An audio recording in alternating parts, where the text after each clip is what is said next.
Shalom saudara yang dikasihi oleh Tuhan. Selamat pagi, apa kabar? Kiranya kita semua tetap ada di dalam kesehatan dan perlindungan naungan kasih Tuhan.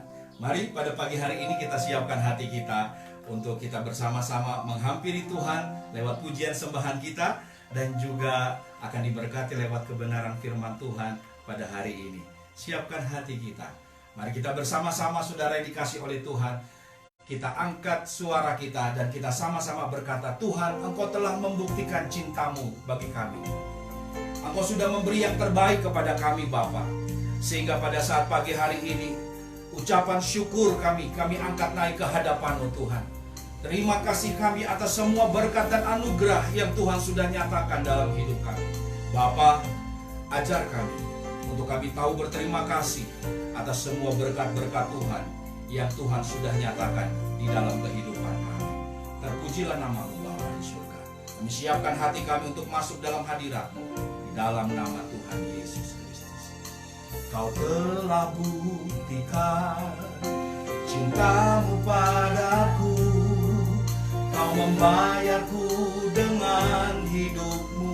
Ku bersyukur yang ada padaku. Semuanya milik-Mu. Ku persembahkan seluruh hidupku di mezbah-Mu. Hanya Kau yang menjadi tempat jawaban. Hanya Kau tempatku berharap. Berjalan bersama-Mu, ku takkan goyah, sebab tangan kasih-Mu tersedia bagiku.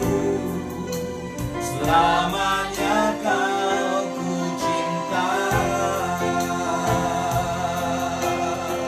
Mari bersama dengan anggota keluarga kita katakan, Kau telah buktikan cinta-Mu padaku. Kau membayarku dengan hidup-Mu. Ku bersyukur yang ada padaku. Semuanya milik-Mu. Ku persembahkan seluruh hidupku di mezbah-Mu. Hanya Kau, hanya Kau yang menjadi tempat jawaban. Hanya Kau tempatku berharap. Berjalan bersama-Mu, ku takkan goyah, sebab tangan kasih-Mu tersedia bagiku. Selamanya Kau ku cinta. Hanya Kau, hanya Kau yang menjadi tempat jawaban. Hanya Kau tempatku berharap. Berjalan bersama-Mu, ku takkan goyah, sebab tangan kasih-Mu tersedia bagiku. Selamanya Kau ku cinta. Hanya Kau yang menjadi. Tuhanlah tempat jawaban bagi setiap kita. Tuhanlah tempat di mana kita bisa bersandar kepada-Nya. Hari ini angkat hati suara kita kepada Tuhan. Haleluya. Sebab tangan kasih-Mu tersedia bagiku. Selamanya Kau ku cinta.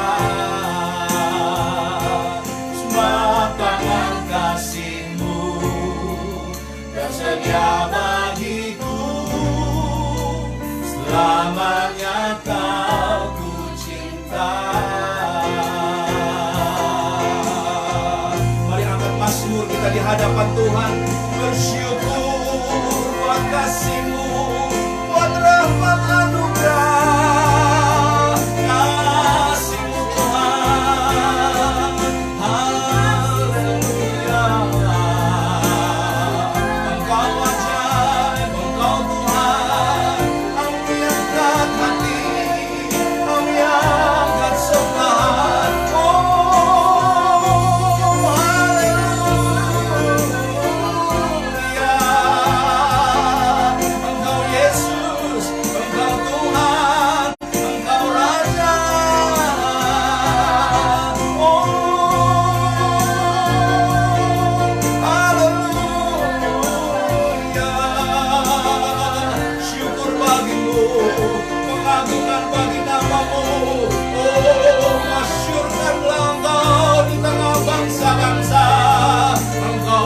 dahsyat Engkau hadir, Engkau luar biasa Yesus.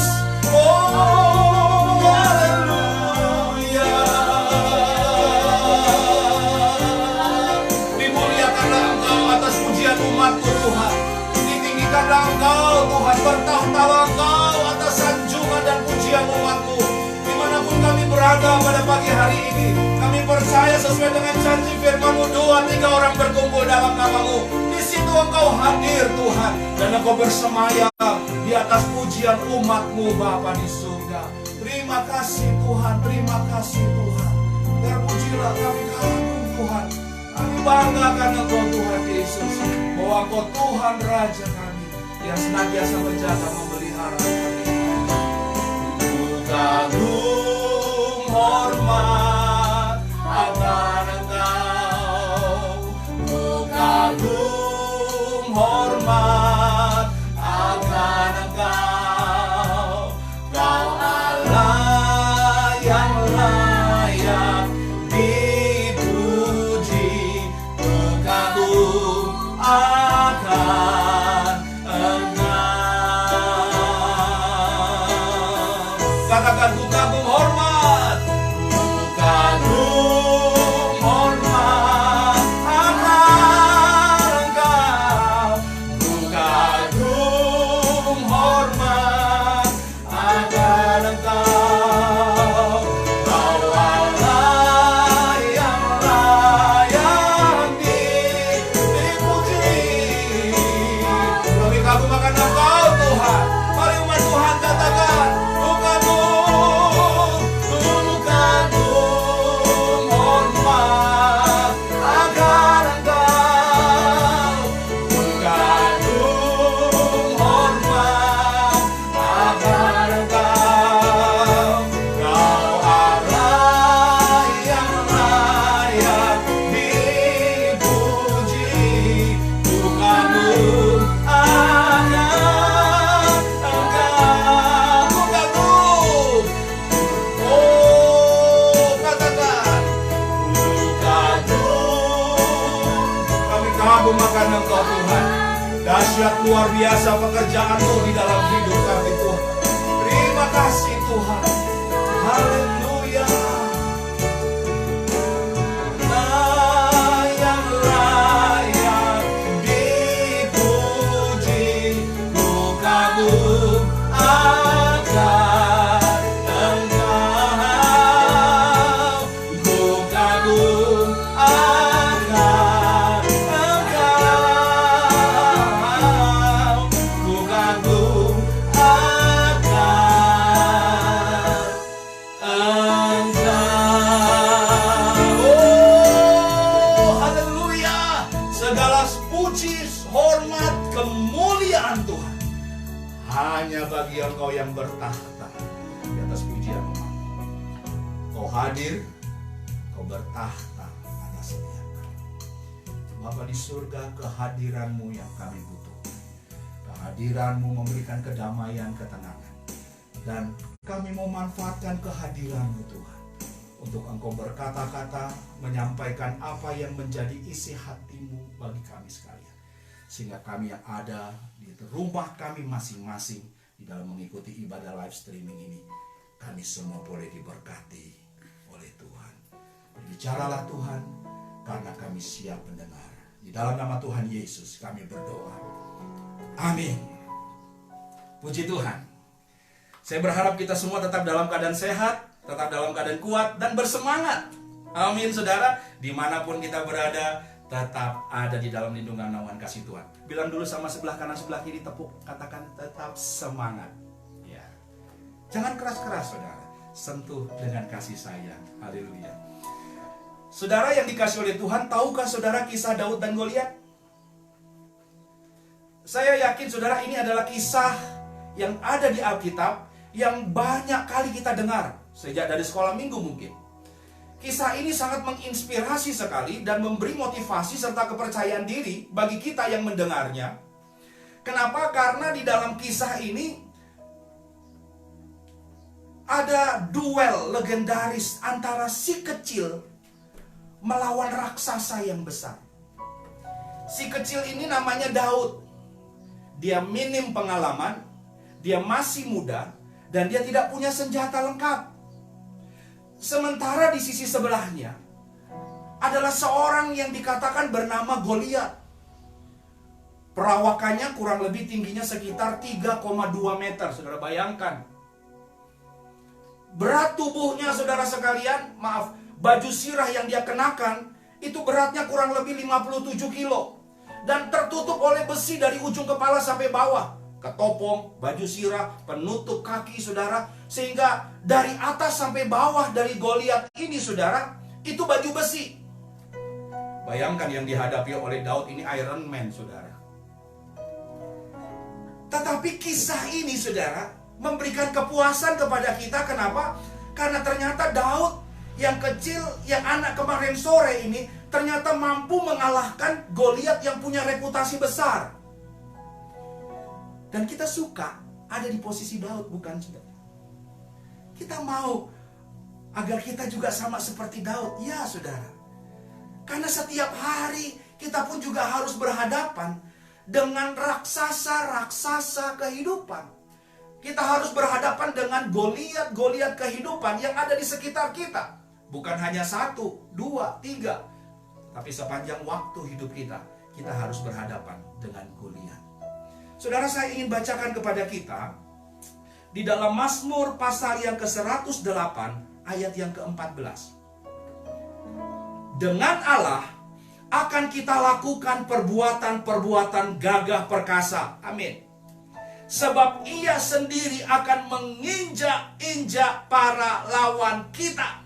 Saudara, tidakkah saudara terasa tergetar ketika saudara mendengar ayat ini? Dengan Allah akan kita lakukan bukan hal-hal yang sederhana, bukan hal-hal yang remeh-temeh, tapi hal yang gagah perkasa. Dan ditambahkan, Ia sendiri akan menginjak-injak para lawan kita.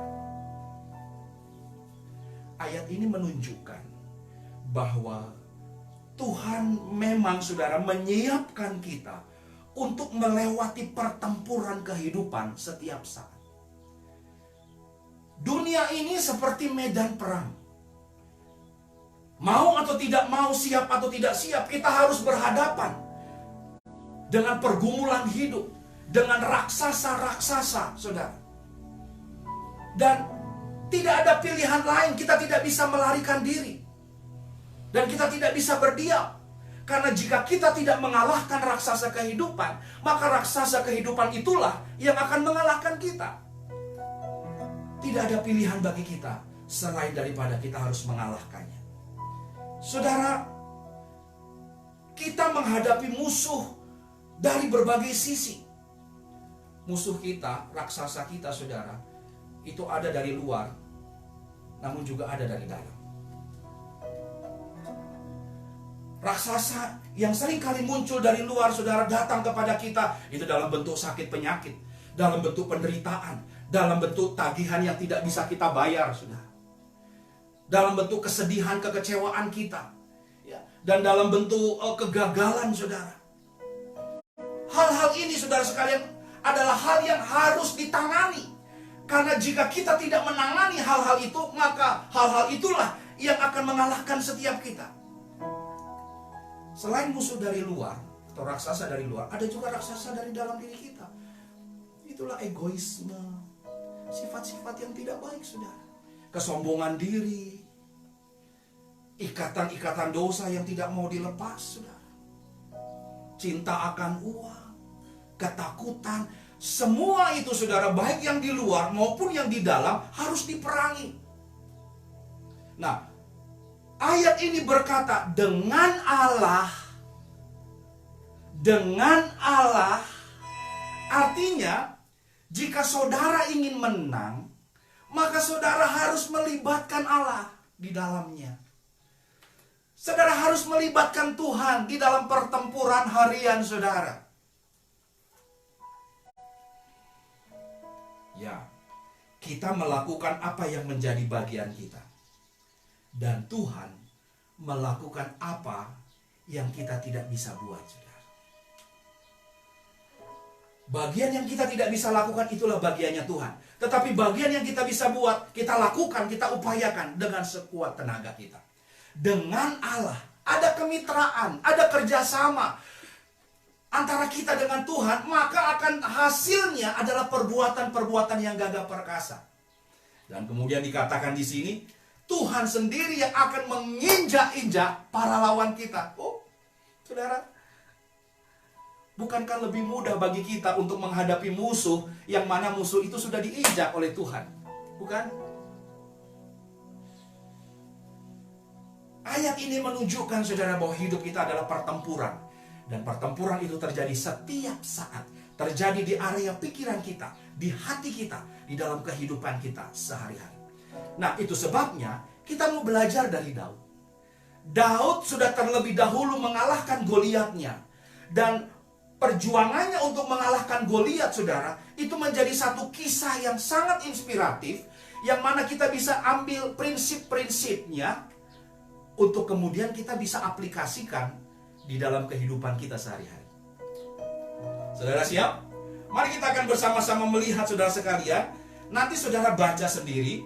Mungkin setelah selesai ibadah ini, saudara bisa melihat kisah lengkapnya di dalam 1 Samuel 17 ayat 1 sampai 58. 1 Samuel 17 ayat 1 sampai 58. Saya tidak bacakan, tetapi sedikitnya saya ingin sedikit ceritakan kepada kita. Ketika itu, saudara, Daud memang tidak disetting untuk bertanding lawan Goliat. Tidak. Dia dipanggil oleh orang tuanya, oleh ayahnya. Dan kemudian Daud ini dititipkan makanan. Untuk makanan ini diberikan kepada kakaknya yang sedang berperang.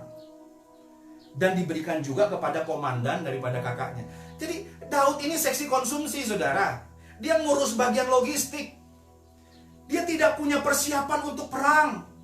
Dan dia tidak pernah membayangkan bahwa apa yang terjadi sesudah ini, saudara, itu mengubah kehidupannya. Daud tidak pernah tahu. Dia hanya taat saja melakukan apa yang disuruh oleh ayahnya. Sehingga kemudian Daud bawa, saudara sekalian, itu rantang catering, saudara, ya, dengan isi makanan untuk pergi menjumpai kakaknya dan memberikan makanan kepada kakaknya. Berikan, lalu kemudian tugas selesai dan Daud kembali pulang. Harusnya seperti itu. Tetapi pada kenyataannya, saudara, ketika Daud sudah sampai di medan pertempuran, ternyata di medan pertempuran itu terbagi. Di bagian sebelah satunya, saudara sekalian, itu adalah bangsa Israel. Dan sebelah satunya itu adalah bangsa Filistin. Mereka sama-sama dalam posisi siap bertempur, siap berperang. Tetapi ketika itu, dari Filistin dimajukan seorang yang bernama Goliat. Ini, saudara, raksasa besar itu, the Iron Man itu, saudara. Dan Goliat itu, saudara, sepanjang waktu menghina, mengejek, merendahkan bangsa Israel. Dan bangsa Israel ketakutan. Kenapa? Karena mereka melihat postur yang 3,2 meter itu. Mereka melihat baju sirahnya begitu besar. Mereka melihat perisainya Goliat saja, saudara. Perlu ada asisten yang bawakan. Sehingga bisa dibayangkan orang Israel gemetar ketakutan dengan pandangan jasmani yang mereka arahkan kepada Goliat. Daud, ketika tiba di medan pertempuran, dia melihat ada yang tidak beres. Dia melihat, kenapa kok bangsa Israel, bangsanya, umat kepunyaannya Allah, berdiam diri, dipecundangi, dikata-katai, dihina sama Goliat, dan tidak berbuat apa-apa. Hati Daud terusik, saudara. Sebagai umat kepunyaan Allah, Daud merasa tidak terima dengan situasi dan kondisi itu. Saudara, mari kita lihat sama-sama. Dari sini kita bisa ambil beberapa prinsip bagaimana Daud memulai tahapan-tahapannya sebelum dia mengalahkan Goliat. Hal yang pertama, saudara, yang perlu untuk kita sama-sama pahami, dan ini akan menjadi prinsip dalam hidup kita, adalah bahwa Daud berfokus pada Tuhan, bukan pada raksasanya. Fokusnya Daud pada Tuhan, bukan pada raksasanya. Saul, seorang raja tinggi besar Dia lebih besar daripada prajuritnya, saudara. Fokusnya bukan kepada Tuhan, tapi kepada Goliat. Bangsa Israel fokusnya ada pada raksasanya. Itu sebabnya hati mereka gentar, saudara. Lutut mereka gemetar, saudara. Tetapi Daud tidak demikian. Kalau saudara membaca ayat baik-baik, saudara, maka Daud hanya 2 kali saja menyebutkan tentang Goliat. Dan itu pun disebutkan dengan nada sinis. Daud mempertanyakan kepada prajurit Israel, kok bisa-bisanya kamu diam saja? Padahal ini orang tidak bersunat dan dia menghina kamu. Kamu diam saja. Kenapa kamu tawar hati dengan orang ini? Daud hanya ceritakan tentang Goliat 2 kali. Tetapi Daud menceritakan tentang Tuhan 9 kali. Dalam menghadapi Goliat, Daud fokus pada Tuhan, bukan pada Goliatnya. Daud lebih mengingat bahwa betapapun besar musuh dan lawannya, tetapi mereka sudah ditentukan sebagai umat kepunyaan Allah yang mana Tuhan berpihak atas hidup mereka. Makanya Daud, saudara, berkata di dalam 1 Samuel 17 ayat 45. Saya bacakan ya. Tetapi Daud berkata kepada orang Filistin itu, engkau mendatangi aku dengan pedang dan tombak dan lembing. Tetapi aku mendatangi engkau dengan nama Tuhan semesta alam, Allah segala barisan Israel yang kau tantang itu.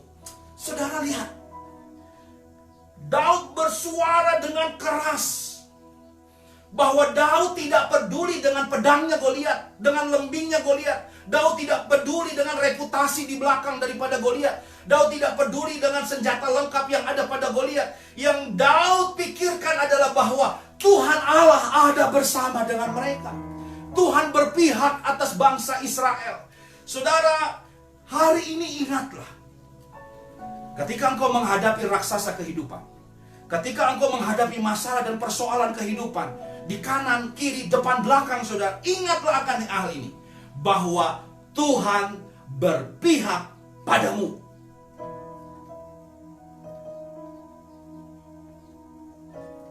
Tuhan pembela kita. Ini bagian yang tidak boleh di skip, bagian yang tidak boleh dilewatkan sih. Karena kita terlalu fokus dengan masalah kita, dengan wabah penyakit, dengan segala sesuatu, sehingga akhirnya kita meringkuk dalam ketakutan, dan seolah-olah kita tidak menunjukkan diri kita sebagai umat Allah, saudara. Hari ini saya mau sampaikan bahwa Tuhan ada di pihak saudara. Tuhan pembela saudara. Saat ini jangan fokus pada penyakitnya. Jangan fokus pada penyakit yang sedang saudara idap. Tapi fokuslah pada Tuhan yang sanggup menyembuhkan penyakitmu. Jangan fokus pada kegagalan atau kerugian sedang engkau hadapi hari ini. Tapi fokuslah pada Tuhan yang sedang memberikan hikmat kepadamu untuk belajar dari kegagalan dan kerugianmu, agar di saat ke depan engkau berhasil. Jangan fokus pada hari masa lalu yang perih, yang pedih, yang kelam, saudara. Karena Tuhan sedang menyediakan hari depan penuh harapan. Amin, saudara. Harusnya roh Daud ada pada saudara dan saya. Karena ketika Goliat dihadirkan, maka otomatis kita harus menempatkan diri kita sebagai Daud. Jangan fokus pada penderitaan, kesusahan, dan raksasa kehidupan kita. Saudara tahu, semakin kita fokus pada raksasanya, maka semakin sadar juga kita bahwa kita kecil. Ya enggak sih, saudara? Bangsa Israel semakin melihat bahwa Goliatnya tinggi, besar, gagah. Maka dengan kata lain, mereka langsung melihat diri mereka juga, saya ini kecil, seperti cacing, gak ada apa-apanya, mudah untuk diinjak, mungkin ditiup saja mati. Ketika kita fokus pada Goliat kita, maka di saat itulah kita menilai diri kita lemah, kecil, tak berarti, tak berdaya. Itu sebabnya hari ini saudara sekalian belajar daripada Daud. Ubah cara pandang kita, saudara. Tidak lagi melihat Goliatnya, tetapi melihat Tuhan yang lebih besar daripada Goliat. Fokus pada Tuhan, bukan raksasanya. Sama-sama katakan saudara, fokus pada Tuhan, bukan pada raksasanya. Ya, ketika kita fokus pada Tuhan, maka tidak ada yang mustahil bagi Dia. Dia penyedia mujizat, Dia pelaku kesembuhan bagi setiap kita, saudara, sehingga kita tidak perlu takut dan tidak perlu khawatir akan apapun juga. Amin, saudara. Itu hal yang pertama. Hal yang kedua, ketika Daud sudah menyadari situasi yang ada, Daud menjadi seorang yang cerewet, saudara. Tetapi dalam pengertian yang baik, ya. Artinya begini, Daud selalu memperkatakan, saudara sekalian, berdasarkan pengetahuannya. Dia selalu perkatakan firman, perkataan iman, saudara. Meyakini bahwa situasi ini bisa dihadapi, bahwa musuh ini bisa dikalahkan. Hal yang kedua, saudara, untuk kita bisa menang atas Goliat kehidupan kita, raksasa kehidupan kita, memperkatakan iman kita. Ini adalah perkataan yang didasarkan pada janji Tuhan yang ada di dalam firman-Nya. Saudara yang dikasihi oleh Tuhan, coba saudara perhatikan ayat selanjutnya, 1 Samuel 17 ayat 46 sampai 47. Saya yakin ketika Daud mengucapkan kata-kata ini, dia ucapkan dengan keras supaya bangsa Israel dengar dan supaya bangsa Filistin juga dengar, saudara. Saya bacakan. 1 Samuel 17 ayat 46-47. Hari ini juga Tuhan akan menyerahkan engkau ke dalam tanganku, dan aku akan mengalahkan engkau dan memenggal kepalamu dari tubuhmu. Bayangkan, saudara, ini belum terjadi pertempuran loh. Hari ini juga aku akan memberikan mayatmu dan mayat tentara orang Filistin kepada burung-burung di udara dan kepada binatang-binatang liar, supaya seluruh bumi tahu bahwa Israel mempunyai Allah.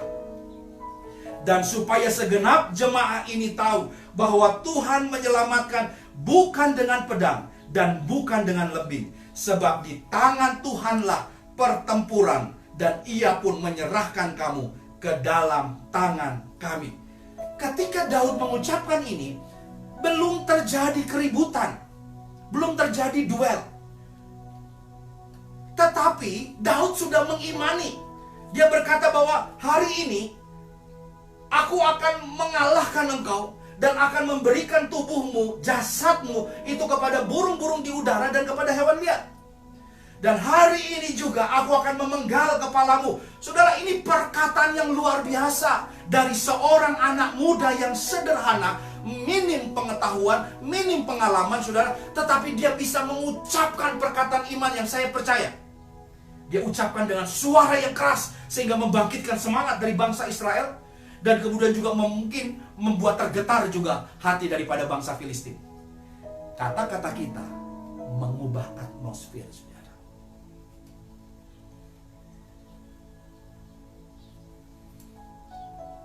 Ucapkan perkataan iman. Itulah yang dilakukan Daud. Daud tiba-tiba menjadi seorang yang saya katakan tadi cerewet, saudara. Tetapi apa yang dikatakan itu adalah berdasarkan dari kebenaran firman Tuhan. Karena di ayat 47, waktu dia katakan, sebab di tangan Tuhanlah pertempuran, dan Ia pun menyerahkan kamu ke dalam tangan kami. Apa yang diucapkan oleh Daud, ini dia ambil, saudara, mengacu kepada ayat di dalam Keluaran pasal 14 ayat 15. Ketika saat itu Musa sedang berperang dengan musuh, dan kemudian Musa berkata bahwa Tuhanlah yang akan berperang menggantikan kita, dan kita hanya diam saja. Jadi yang diucapkan oleh Daud itu adalah perkataan firman. Saudara ingat, perkataan firman itu akan selalu menguatkan dan mengokohkan setiap kita, saudara. Dasarnya harus firman. Makanya kenapa saudara dianjurkan untuk baca firman Tuhan setiap hari. renungkan itu siang dan malam. Kenapa? Agar saudara punya modal untuk memperkatakan firman dan untuk mengalahkan saudara, musuh saudara, lewat perkataan iman saudara. Oh, luar biasa saudara.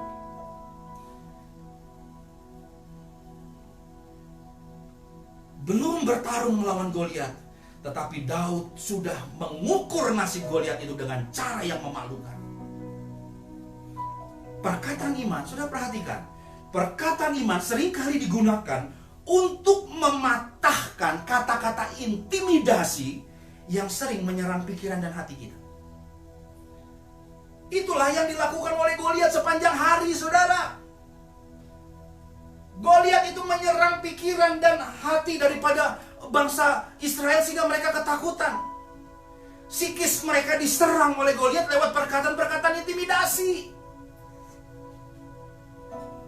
Goliat bahkan sempat berkata sama Daud, anjingkah aku ini sehingga kau datang dengan tongkat?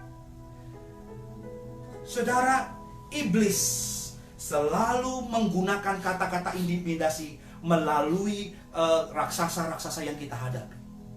Dia akan berkata dalam pikiran kita, kamu tidak akan mungkin bisa sembuh. Kamu tidak akan pernah bisa berhasil. Kamu sudah ditakdirkan untuk gagal terus. Kamu tidak akan mungkin kaya. Kamu tidak akan mungkin dapat kerjaan. Kamu tidak akan mungkin, kamu tidak bisa, kamu tidak berharga, kamu tidak layak. Saudara, terus-menerus iblis akan selalu mengintimidasi setiap kita. Dan dengan apa kita dapat mengcounternya, saudara? Perkataan firman.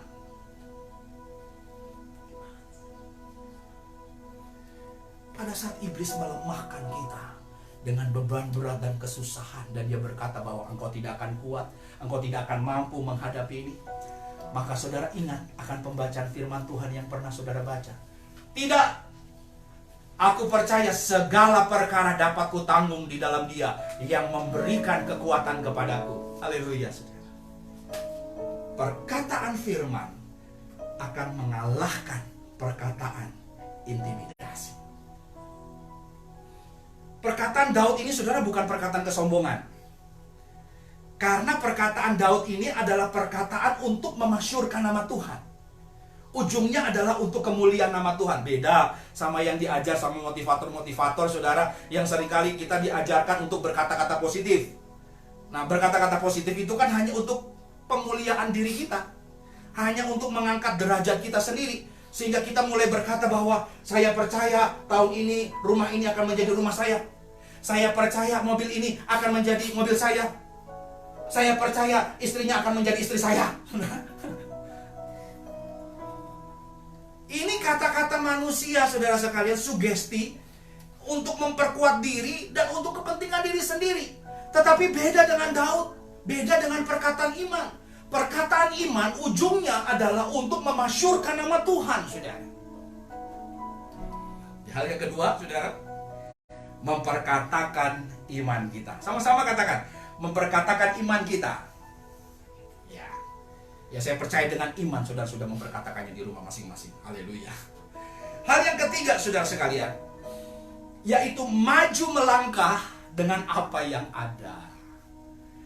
Maju melangkah dengan apa yang ada. Ketika Daud sudah bersedia dan Raja Saul sudah setuju, maka Raja Saul berusaha, saudara sekalian, mengenakan baju standar perang. Baju zirah, ketopong, pedang yang berat. Dan ternyata Daud tidak nyaman dengan itu semua. Bahkan Daud berpikir, jangan-jangan ini semua malah justru membuat saya jadi terhambat dan jadi lambat. Jadi akhirnya saya bisa dikalahkan Goliat. Daud tampak konyol dengan baju standar perang itu, sehingga dia melepaskannya lagi, saudara. Dia berperang tampil apa adanya. Ini adalah tahapan berperang, yaitu tahapan di mana kita menghadapi secara langsung raksasanya. Saudara, setiap raksasa kehidupan yang Tuhan izinkan untuk dihadapi oleh kita, kiranya tidak ada satupun di antara kita yang melarikan diri. Itu jatah yang Tuhan izinkan untuk kita hadapi, saudara. Dan itu untuk kebaikan setiap kita. Daud menghadapi Goliat menggunakan sumber daya yang ada dalam dirinya sendiri. Ya, seperti adanya dia, saudara. Dia punya pengalaman, pernah mengalahkan singa, pernah mengalahkan beruang, bukan dengan pedang, bukan dengan tombak, tetapi dengan ali-ali, dengan tongkat, dengan umban, dengan ketapel, saudara. Itulah yang dipakai, saudara. Tetapi perhatikan di sini. Ketika kita melangkah maju dengan apa yang ada pada kita, saudara, maka di situ Tuhan akan memberikan hikmat. Tuhan akan memberikan hikmat untuk bagaimana kita menghadapi Goliat kehidupan itu. Daud, saudara sekalian, dia tahu yang dihadapi ini Goliat yang tinggi besar badannya, dan kemudian seluruh bajunya ini besi, sehingga Daud tidak boleh, saudara sekalian, bertarung dalam pertarungan jarak dekat seperti tinju. Wah, bisa kalah, bisa satu kali pukul itu Daud itu bisa langsung KO, saudara. Itu sebabnya, saudara sekalian, Daud menggunakan strategi. Nah ini, saudara, social distancing, menjaga jarak sama Goliat.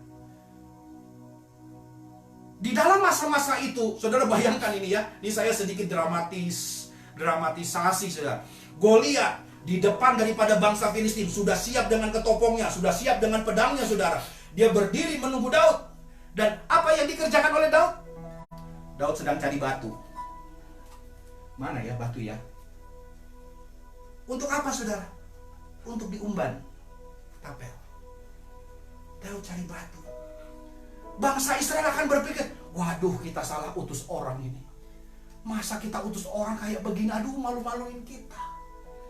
Tetapi, saudara sekalian, Tuhan memang memberikan hikmat kepada Daud untuk bertarung dari jarak jauh. Dan sebelum Goliat menyerang, dia harus terlebih dahulu menyerang. Karena jangan membiarkan Goliat ini menyerang lebih dulu. Berbahaya. Tuhan akan memberikan tuntunan kepada kita, saudara. Tuhan akan memberikan jalan, walaupun harus melewati satu proses yang tidak mudah. Tetapi sedikit demi sedikit, pintu itu akan terbuka sedikit demi sedikit, saudara. Sehingga kita akan melihat bahwa di situ Tuhan sedang membukakan pintu bagi kita. Saudara perhatikan bahwa tekanan-tekanan sebenarnya dan penderitaan itu harusnya membuat segenap potensi dan karunia kita keluar tanpa kita sadari. Ya. Saya ingat begini, saudara. Kalau ada dinding setinggi 1 meter, saya tidak bisa melompatinya. Saya tidak mampu untuk melompati dinding setinggi 1 meter. Tetapi kondisinya jika ada anjing gila sedang kejar saya. Anjing gila sedang kejar saya, saudara.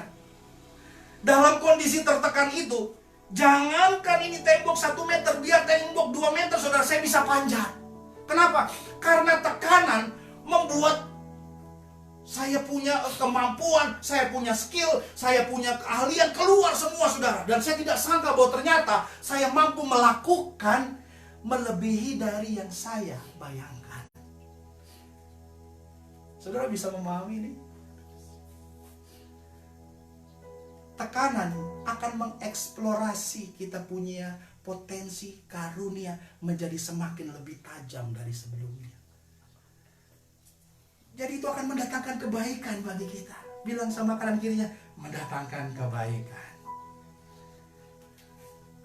Saudara yang dikasihi oleh Tuhan, Tuhan akan membukakan jalan kepada kita. Mulailah dengan apa yang ada padamu. Mulailah dengan pekerjaan yang Tuhan sudah percayakan. Mulailah dengan usaha yang sedang Tuhan berikan. Nanti Tuhan akan berikan hikmat untuk sedikit demi sedikit pintu itu akan semakin terbuka. Sehingga terang sinar itu akan semakin nampak dan kelihatan, saudara. Dan selanjutnya, saudara sekalian, setelah ketiga hal ini, saudara, Daud lakukan. Daud fokus pada Tuhan, bukan pada raksasanya. Daud memperkatakan iman. Dan kemudian Daud melangkah dengan apa yang ada. Maka sesuai dengan Mazmur 108 ayat 14b tadi, Tuhan Allah akan menginjak-injak lawan kita. Ketika kita sudah maksimal melakukan apa yang menjadi bagian kita, maka bagiannya Tuhan adalah menginjak lawan kita. Apa itu? Mujizat, saudara. Kesembuhan, terobosan, pemulihan, saudara. Amin. Ketika Daud sudah melakukan seluruh rangkaian yang ada, dan kemudian Daud hanya melakukan apa yang bisa dia lakukan, yaitu melemparkan ke tapel, saudara. Batu yang kecil itu, ya, seharusnya ketika kena, saudara sekalian, di kepala Goliat, harusnya Goliat tidak rasakan apa-apa itu. Iya kan? Tetapi ayat firman Tuhan katakan bahwa batu itu, saudara, menghujam kepala daripada Goliat, sehingga batok tengkorak daripada Goliat itu retak, saudara, dan kemudian Goliat rubuh.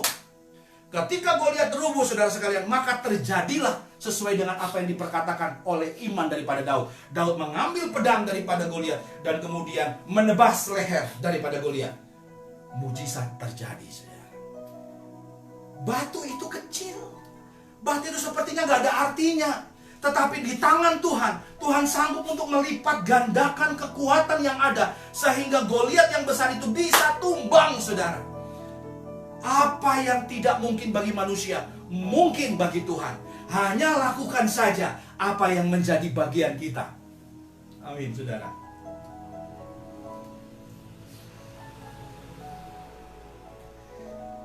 Kita ini ada di negeri para raksasa.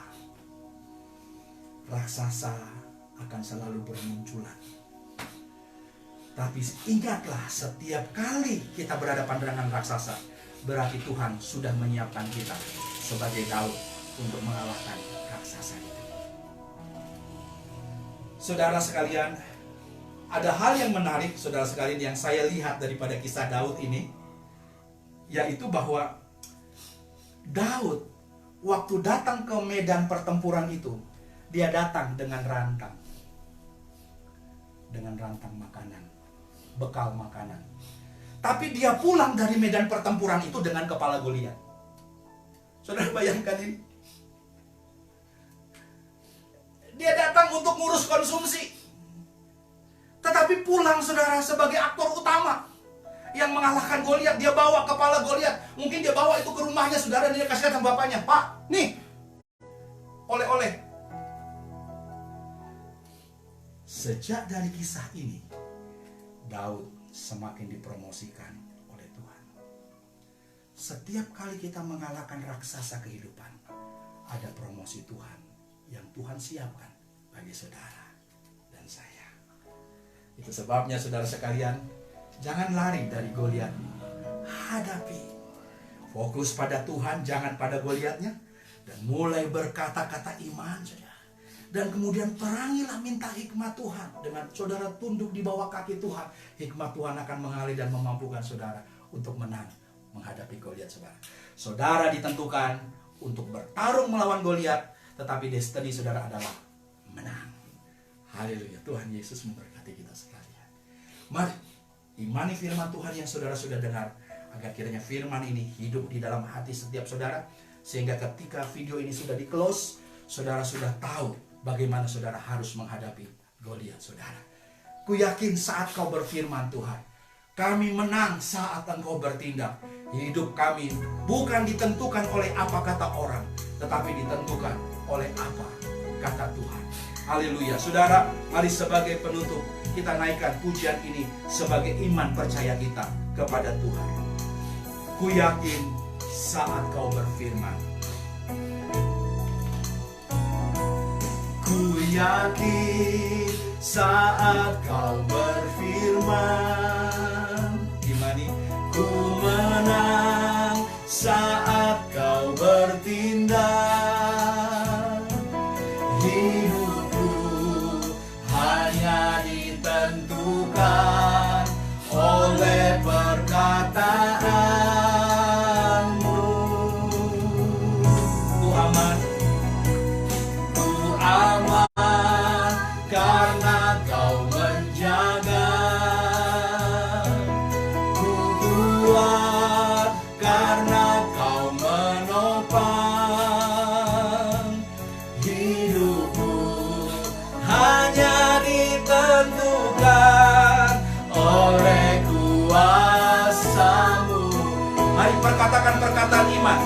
Tuhan tidak ada yang mustahil.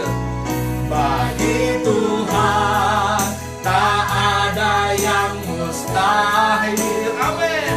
Bagi Tuhan tak ada yang tak mungkin. Mujizatnya disediakan bagiku. Ku diangkat dan dipulihkannya. Oh, bagi Tuhan tak ada yang mustahil. Katakan dengan iman. Bagi Tuhan tak ada yang tak mungkin. Mujizatnya, amin Tuhan, disediakan bagiku dan bagi saudara semua. Ku diangkat dan dipulihkannya. Bagi Tuhan, bagi Tuhan. Kami mengimani Tuhan. Kami percaya bahwa di dalam Engkau tidak ada yang mustahil Tuhan. Segala sesuatu mungkin bagimu. Haleluya. Kami akan menang menghadapi Goliat kami Tuhan. Bukan karena kami, tapi karena Engkau ada bersama dengan kami. Ku diangkat dan dipulihkannya. Ku diangkat dan dipulihkannya. Mari kita berdoa. Kami percaya dengan iman, percaya kami Tuhan, sesuai dengan janji firman-Mu, bahwa bagi Engkau tidak ada yang mustahil. Itu sebabnya kami amini, setiap saudara-saudara kami yang hari ini bersama-sama menyaksikan tayangan ibadah live streaming, dimanapun mereka berada, kiranya kekuatan yang ada pada Daud, roh yang gagah, perkasa, dahsyat, luar biasa, turun atas setiap anak-anak-Mu, sehingga mereka bukan lagi menjadi pecundang, tapi mereka berdiri sebagai pemenang yang dapat mengalahkan raksasa-raksasa kehidupan setiap mereka. Bukan karena mereka, tapi karena Engkau yang hidup di dalam setiap mereka Tuhan. Kami imani Tuhan, bersama dengan Engkau kami akan melakukan perbuatan-perbuatan yang gagah perkasa. Dan Engkau sendiri Tuhan yang akan menginjak-injak para lawan kami. Kami percaya kemenangan Tuhan menjadi bagian setiap kami sekalian hari ini Bapa. Terima kasih Bapa, kiranya Engkau memberkati setiap keluarga dan setiap umat Tuhan dimanapun mereka berada saat ini. Kasih Tuhan, kedamaian Tuhan, kebaikan Tuhan, kemurahan Tuhan, kiranya menjadi bagian setiap kami, sehingga kami boleh tetap kuat dan tetap bersemangat melewati hari-hari yang berat dan sulit ini. Kami percaya juga bahwa Tuhan akan pulihkan Indonesia. Indonesia penuh dengan kemuliaan-Mu. Wabah COVID apapun yang merupakan raksasa yang dihadapi oleh bangsa kami dan bahkan umat seisi dunia akan dilalukan. Engkau sendiri yang akan menginjak-injaknya Tuhan. Dan Engkau memberikan kemenangan itu bagi kami. Dan biarlah lewat hal ini umat Tuhan boleh sadar bahwa hidup kami bergantung penuh kepadamu Bapa. Terima kasih Bapa di surga. Kami bersyukur buat pagi hari. Tuhan memberkati setiap kami semua. Dan biarlah kami menerima berkat. Tuhan memberkati Engkau dan melindungi Engkau. Tuhan menyinari Engkau dengan wajahnya dan memberi Engkau kasih karunia. Tuhan menghadapkan wajahnya kepadamu dan memberi Engkau damai sejahtera. Kiranya berkat dari Allah Bapa, cinta kasih Tuhan Yesus, persekutuan akan Roh Kudus ada menyertai kita dari saat ini sampai selama-lamanya. Di dalam nama Tuhan Yesus Kristus. Haleluya. Dan kita semua yang percaya berkata sama-sama, amin. Amin. Saudara sekalian, bilang sama kanan kirinya, kalahkan raksasamu, Tuhan beserta dengan kita. Haleluya. Sampai ketemu pada minggu yang akan datang. Tuhan Yesus memberkati.